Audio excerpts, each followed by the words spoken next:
Zama ya MMCA va Kenya ya CAF ni avya ya itheka unini wa gavana wa Mombasa Ali Hassan Joho kuwetakana mbunge ya kaunti ya Sunia ilite kuvya wa itheka kusila kumwene kivila wa Johnson Osoi na ula ingine speaker wa mbunge ya kaunti ya Kajiado ni wawetakana Joho ndena utonyi tangavana wa kuwetakana ni ukumbania sahi sio kuvya ya itheka MMCA kaunti ni isu oingi Osoi ni wakadhi ya itambia ya mbunge ya Senate kutoa mutalatala usumbungeni iyo na kunenesia undosu wala wetata wetie kana Joho ndena utonyi wa kuleana na uthukumi wa MMCA onuwe Osoi ni wa mwenda Joho kuyumilia na kuitia uwekeo kwa MMCA. On the call by the governor of Mombasa, His Excellency Ali Hassan Joho, to collect signatures and dissolve the County Assembly of Mombasa.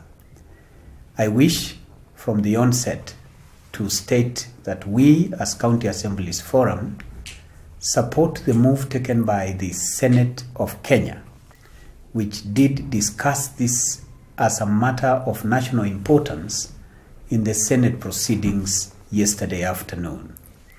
Our position is that no governor has such powers to purport to dissolve a county assembly. The Constitution of Kenya 2010 and Article 176 establishes county governments that are made up of county assemblies and county executive.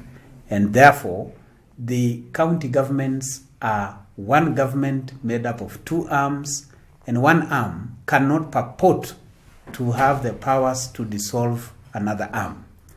I wish to remind Governor Joho that he has no such powers, and as Mutula Kilonzo said yesterday, if the fact that he's a Sultan of Mombasa, he is not a Sultan of county assemblies of the Republic of Kenya.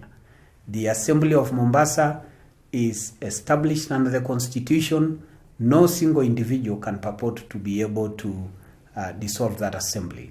And let this go to all the governors in the country, that county assemblies are not subjects to the county executive. And therefore, we must work as one government in the 47. Immediately that this matter came up, as a concern of the CAF, we were in contact through the chair with the Senate, and the Senate has taken up this matter, and we are watching very closely what direction these proceedings take. Nicholas Motoka, Chen TV.